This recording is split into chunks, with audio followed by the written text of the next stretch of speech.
देखो, अभी हम लोग पिछले वाले चैप्टर लेक्चर्स में पढ़े थे बिजनेस स्टडी के। तो हम लोगों ने कुछ पढ़ा था कि कैसे कंपनी के क्या डॉक्यूमेंट्स होते हैं, कुछ ये चीज़ें हल्की फुल्की मैंने इनकॉर्पोरेशन से रिलेटेड मैंने पढ़ा था।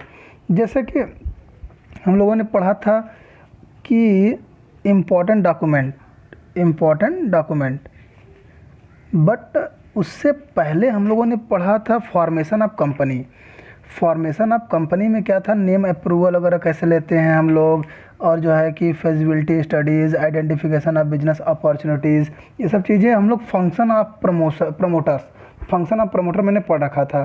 फंक्शन ऑफ प्रमोटर पढ़ रखा था। उसके बाद हम लोग पढ़ेंगे इम्पॉर्टेंस ऑफ डॉक्यूमेंट। देखो बेटा, इम्पॉर्टेंट ऑफ डॉक्यूमेंट में पहला हमारा डॉक्यूमेंट हमारा क्या होता है, कंपनी बनते समय क्या क्या ज़रूरत होती है, मेमोरेंडम ऑफ एसोसिएशन। बेटे मैं आपको बता देना चाहूँगा मेमोरेंडम ऑफ एसोसिएशन का मतलब क्या होता है, ये सब सारी चीज़ें हम लोग पढ़ेंगे। आर्टिकल ऑफ एसोसिएशन क्या होता है, आर्टिकल ऑफ एसोसिएशन, और consent of prospectus, consent of proposed director. ठीक है, हालांकि ये इंपॉर्टेंट नहीं है उतना, लेकिन हाँ चीज़ें हम लोग को जानना पड़ेगा ना, क्या क्या ज़रूरत होती है डॉक्यूमेंट कंपनी को फॉर्मेट होने में, बनने में। फॉर्मेट का मतलब ये था, फॉर्मेट मतलब बिगड़ना नहीं होता, जो इरेज नहीं करना, बनना। फॉर्मेशन का मतलब होता है बनना, हमारे यहाँ फॉर्मेशन का मतलब होता है बनना। एग्रीमेंट, भैया 2-3 डायरेक्टर 4-5 डायरेक्टर होंगे तो आपस में एग्रीमेंट करेंगे ना। स्टेटरी डिक्लेरेशन, भाई डिक्लेरेशन मतलब हम लोग डिक्लेयर करेंगे, देखो भैया ये चीज़ काम कर रहे हैं, ये चीज़ है हमारे पास, ये बनाएंगे हम लोग गोला बारूद बनाएंगे और जो है कि इंडिया के ऊपर पटक देंगे, ऐसा एग्रीमेंट डिक्लेरेशन देंगे। ठीक है कि भैया देखो हमारे पास ये सारी चीज़ें हैं। तो ऐसा थोड़ी ना होता है, ये सब डिक्लेरेशन देना पड़ेगा, भैया आप क्या काम कर रहे हो क्या नहीं कर रहे हो, सारी चीज़ें बताना पड़ेगा आपको ना।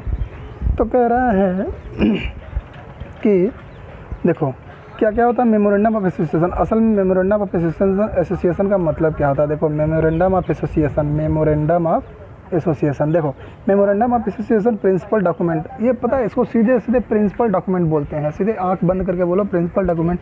सर सेक्शन भी याद करना है ना बेटे, ना सेक्शन याद नहीं करना है।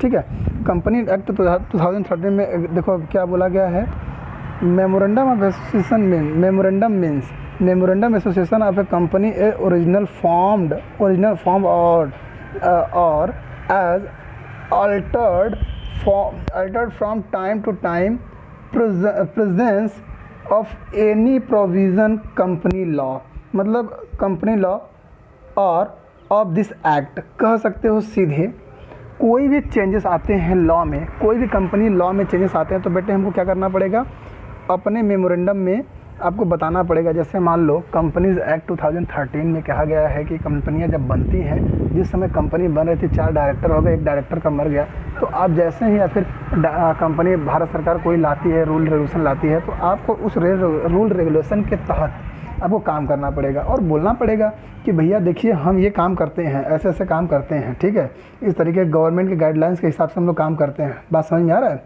अब देखो ये कहता है चार्टर ऑफ द कंपनी, इसको बोलते हैं, क्या बोलते हैं इसको, चार्टर ऑफ द कंपनी बोलते हैं। बात को समझो, मैंने क्या बोला, charter of the company. Memorandum of association को चार्टर ऑफ द कंपनी बोलते हैं। भैया देखो ऐसे ये कहलाता है ना, इसमें रूल्स रेगुलेशन ऐसा कुछ नहीं है।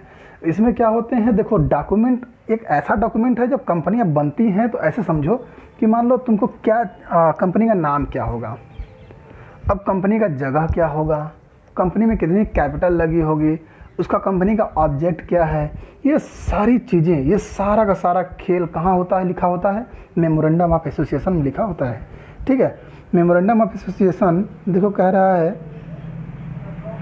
Content of memorandum of association. क्या क्या कंटेंट होते हैं, पहला नेम क्लॉज होता है, नंबर 1। देखो हमारे पास इसमें 6 क्लॉज होते हैं बेटे, हमारे पास 6 क्लॉज होते हैं।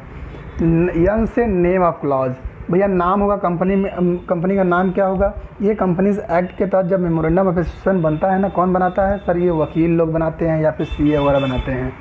कंपनी जब बनती है तो सीए वगैरह या वकील वगैरह ही बनाते हैं। सर इन्हीं लोग को पावर मिला है, पावर ऑफ अथॉरिटीज़ दी गई है। हाँ बेटे, इनके जो है कि रजिस्ट्रेशन जो है कि मेंबरशिप नंबर होता है। ये मेंबरशिप नंबर जब बनती है कंपनी, एज ए प्रमोटर के रूप में ये वर्क करते हैं। प्रमोटर के रूप में कंपनी में इनका कोई रोल नहीं होता, लेकिन एज ए प्रमोटर के रूप में ये वर्क करते हैं। तो ये बताते हैं कि देखिए name of clause, name clause में नाम क्या होगा, कंपनी का नाम क्या होगा, ठीक है। ये कौन बताता है? सर ये हमें वही बताते हैं जो सीए वगैरह हैं। This class contain the name of company which the company will be known, जिस नाम से जानी जाएगी कंपनी हमारी, उसी नाम से ये कंपनी हम लोग फॉर्मेट करेंगे, ठीक है। देखो, this name is already has been approved by the registrar of the company. Registrar of the company, registrar of the company का मतलब क्या होता है भैया? एक कंपनी का रजिस्ट्रार ऑफिस होती है ना, वहाँ पर रजिस्ट्रार बैठता है। रजिस्ट्रार जैसे रजिस्ट्री कराने के लिए जाते हैं तो रजिस्ट्रार बैठा रहता है ना, खेत की रजिस्ट्री कराने के लिए जाते हो तो इसी तरीके से कंपनी जब बनवाने जाओगे तो वहाँ पर रजिस्ट्रार होता है। तो वहाँ पर क्या बताता है? कहता है कि भैया आओ हमारे यहाँ सब लेखा जोखा करके लेकर के आओ, सारा हिसाब किताब लेकर के आओ, बताओ कि हमको क्या करना है। अगर तुम्हारा हम सब कुछ देखेंगे ठीक ठाक है तो हम रजिस्टर करेंगे कंपनी, नहीं तो नहीं करेंगे। बात समझ में आया? दूसरा, रजिस्टर्ड ऑफिस क्लास। अभी आपकी ऑफिस कहाँ होगी कंपनी की? बताओगे ना। एक तो परमानेंट एड्रेस होगा, एक ऑफिशियल एड्रेस होगा, या तो एक ब्रांच एड्रेस होगा। कुछ तो सब कुछ देना पड़ेगा आपको, सब कुछ बताना पड़ेगा, ठीक है। ऑब्जेक्ट क्लाज, एक मेन ऑब्जेक्ट क्लाज होता है, देखो, एंड अदर क्लाज होता है। मेन ऑब्जेक्ट क्लाज में क्या बताया जाता है? देखो इसमें क्या होता है, ऑब्जेक्ट में क्या होता है कि कंपनी का मेन ऑब्जेक्ट क्या है, कौन सा बिजनेस करेगी। ऐसा तो नहीं है कि गोला बारूद वेपन्स वगैरह बनाएगी, वेपन्स वगैरह बना रही है, पता चला कि इनका ऑब्जेक्ट है खेती बाड़ी कराने का लेकिन बना रही है वेपन्स, तो ये गलत है। इनका मेन ऑब्जेक्ट क्या है बताना पड़ेगा आपको, ठीक है। लायबिलिटीज़ क्लॉज, चौथा क्या है? लायबिलिटीज़ क्लॉज में कंपनी की लायबिलिटीज़ कितनी होती है बेटा, ये बताना पड़ेगा कंपनी को, आपको बताना पड़ेगा। मेमोरेंडम ऑफ एसोसिएशन में सारी चीज़ें होंगी, जितने भी चेंजेस होगा। लायबिलिटी अगर बढ़ानी है तो भी हमको रजिस्ट्रार को बताना पड़ेगा, लायबिलिटी कम करनी है तो भी registrar of company of registrar of company को बताना पड़ेगा, ठीक है। बात समझ में आ रहा है? तो ये हमारे पास रजिस्ट्रार ऑफ कंपनी हो गए, लायबिलिटी क्लास हो गया। कैपिटल क्लास, देखो कैपिटल क्लास का मतलब क्या हुआ? कितनी कैपिटल होगी कंपनी की। देखो अगर वो क्या है, अगर वो पब्लिक कंपनी है, बात समझ में आ रहा है? अगर वो पब्लिक कंपनी है तो क्या करेगी? मैक्सिमम शेयर, मैक्सिमम, देखो क्या लिखा होगा, कहीं ना कहीं लिखा होगा, नहीं छोड़ दो, जाने दो। अब कितना कंपनी की कैपिटल होगी? 10 लाख होगी, 20 लाख होगी, देखो यहाँ पर लिखा हुआ है 2 करोड़ होगी। ये सब कितनी है? ऑथराइज कैपिटल कितनी होगी? 2 करोड़ होगी, 10 करोड़ होगी, 5 करोड़ होगी, कितना हमको शेयर इशू करना है, सारा का सारा कैपिटल क्लॉज में ही लिखा जाएगा। बात समझ में आ रहा है? तो अगर पब्लिक कंपनी है तो मैंने बताया था पब्लिक कंपनी की पेड अप कैपिटल कितनी होती है और प्राइवेट कंपनी की पेड अप कैपिटल कितनी होती है। प्राइवेट कंपनी की पेड अप कैपिटल कितनी होती है? देखो मैं बताया था, एक सेकेंड होल्ड करो। देखो प्राइवेट कंपनी की पेड अप कैपिटल होती है 1 लाख, कम से कम 1 लाख, है ना। 1 लाख मिनिमम होती है। मैक्सिमम सर बढ़ा भी सकते हैं, घटा भी सकते हैं। हाँ बेटे, बढ़ा भी सकते हैं, घटा भी सकते हैं, लेकिन 1 लाख मिनिमम होना चाहिए। और पब्लिक में क्या होता है? 5 lakh.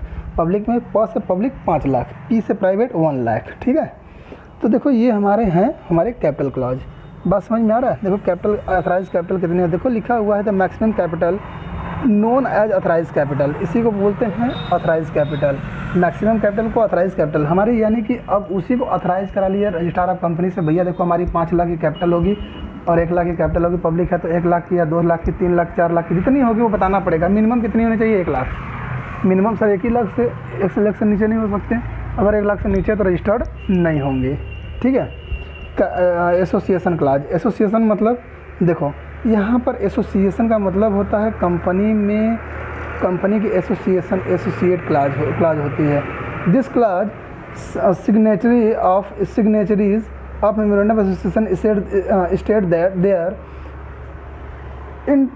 Intention to be associated with the company and also given consents of purchase qualification of share. Memorandum of Association must be signed by at least 7 person in the public company and by 2 person in the private company. देखो association का मतलब लोग जुड़ेंगे। अब लोग जुड़ेंगे, associate होंगे, दो या दो से अधिक बंदे को क्या बोलते हैं? एसोसिएट बोलते हैं। जब जुड़ रहे हैं किसी वर्क को कंप्लीसन करने के लिए, तो हमारा यहाँ पर सीधे ऑब्जेक्ट एसोसिएशन क्लाज में का मतलब क्या हुआ? एसोसिएट, कितने मेंबर्स हमारे आकर के इस कंपनी में जुड़ेंगे, ठीक है। कितने एसोसिएट होंगे विद द कंपनी, जो कितने पर्सन होंगे और कितनी उनकी शेयर होगी, है ना। एसोसिएशन का मतलब जैसे मान लो अब हमारे पास शेयर हैं, जितने हमारे शेयर होंगे, अब उन सब का हिसाब किताब कहाँ बनेगा? इस एसोसिएशन ऑफ पर्सन में बनेगा, ठीक है। आर्टिकल ऑफ एसोसिएशन नंबर 2, देखो क्या था, हम लोग नंबर 1 पढ़े थे, memorandum of association. Memorandum of association में 6 क्लाज, नेम, एड्रेस, ऑब्जेक्ट मतलब उसी को ऑब्जेक्ट बोलते हैं। लाइबिलिटी, ऑब्जेक्ट मतलब क्या उद्देश्य है उसका कंपनी का। लाइबिलिटी क्लॉज, कैपिटल क्लॉज और एसोसिएशन क्लॉज, ठीक है। देखो अब हम लोग क्या पढ़ेंगे? नेक्स्ट टॉपिक पढ़ेंगे article of association. Article of association का मतलब rules and regulation involve in this document. क्या होता है rules and regulation involve in this document? कहने का मतलब क्या हुआ? देखो सारा का सारा जो भी डॉक्यूमेंट होंगे, जितने भी रूल्स एंड रेगुलेशन होंगे, कहाँ लिखे जाएंगे? आर्टिकल ऑफ एसोसिएशन में। आर्टिकल ऑफ एसोसिएशन में, बात समझ में आ रहा है? देखो article of association the document containing the rule and regulation of the internal management of the company। internal management of the company, देखो ये सब सारे जो है लिस्ट दिए गए हैं, लेकिन इसको पढ़ना नहीं है। बात समझ में आ रहा है?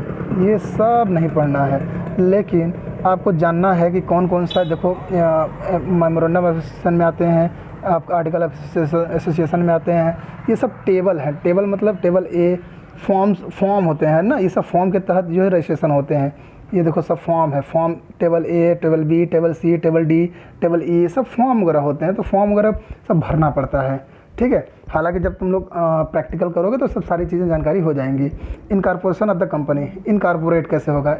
देखो भैया एक बात बता दे रहे हैं, इनकॉर्पोरेशन का मतलब क्या होता है? बनना, ठीक है। इनकॉर्पोरेट में रजिस्टर ऑफ द कंपनी, कैसे register under the companies act, कैसे हमारी इनकॉर्पोरेट होगी? अब ऐसे तो बन नहीं जाएगी, लेकर के जाओगे रजिस्ट्रार के यहाँ, फाइलिंग ऑफ डॉक्यूमेंट को फाइलिंग करोगे, सारी की सारी जो है जितने भी डॉक्यूमेंट है उसको रेडी करवाओगे। रेडी करवाने के बाद क्या करोगे? अब देखो मेमोरेंडम ऑफ एसोसिएशन, ये सब ले जाओगे, पूरा सारे आर्टिकल ऑफ एसोसिएशन, एग्रीमेंट जो भी है एग्रीमेंट, रिटन कंसेंट डायरेक्टर के जितने भी हैं कंसेंट, जितने भी कंसेंट का मतलब उनका कंसेंट क्या है भैया, ऑब्जेक्ट क्या है, उनका मेन कंसेंट क्या है। कंसेंट का मीन्स कह सकते हो कि अब हमारा कंसेंट ये है कि हम इतने इतने लोगों के साथ जगह के बिजनेस करेंगे, ये मेरा ये कंसेंट है, ठीक है। हम चावल की खेती करवाएंगे, ठीक है, ये मेरा कंसेंट है, ठीक। Copy of the registrar letter approving by the name. देखो जब कंपनी बनती है ना, रजिस्ट्रार से ना अप्रूवल लेना पड़ता है कि भैया हमारा ये कंपनी है, देखिए ज़रा चेक करके कोई और कंपनी इस कंपनी के नाम से तो नहीं ना है। अगर रजिस्ट्रार बोल देगा कि ठीक है आपका ये कंपनी हम अप्रूव करते हैं, तो अप्रूवल लेटर देगा, तो अब तभी जाकर के आपको ये मानना पड़ेगा कि भैया ये जो है कि ये मतलब उन्होंने बता दिया है कि ठीक है ये आप नाम रख सकते हैं। जैसे मान लो रिलायंस कंपनी, हम नाम नहीं रख पाएंगे अब कभी ज़िंदगी में। अगर रिलायंस कंपनी, अब रजिस्ट्रार के पास जाओगे तो रिलायंस कंपनी बोलोगे कि लिख दो हमारा रिलायंस कंपनी, तो रिलायंस कंपनी थोड़ी लिखेगा, मिलता जुलता नहीं होना चाहिए बस। Notice of the exact address of the registrar office, जो रजिस्ट्रार ऑफिस है, ये सब सारी चीज़ें लेके जाओगे कहाँ? रजिस्ट्रार ऑफिस के यहाँ सब डॉक्यूमेंट वगैरह रेडी करा करके लेके जाओगे। फ़ीस देनी पड़ेगी, सर्टिफिकेट ऑफ इनकॉर्पोरेशन। तब वो अगर मान लो रजिस्ट्रार को लगता है कि ठीक है अब हमारा ये इससे हम सेटिस्फाई हैं इसके डॉक्यूमेंट से, तो क्या देगा? आपको सर्टिफिकेट देगा। देखो सर्टिफिकेट ऐसे ही होता है, ध्यान देना, जब कंपनी बन करके आएगी ना तो ऐसे ही रजिस्ट्रार आप कंपनी क्या होगा बना करके आपको सर्टिफिकेट दे देगा, तो आप कंपनी में वर्क कर सकते हो, ठीक है बेटा। इतना आप स्टडी करो और नोट्स बना करके लर्न करो उसको, ठीक है। Thank you for watching.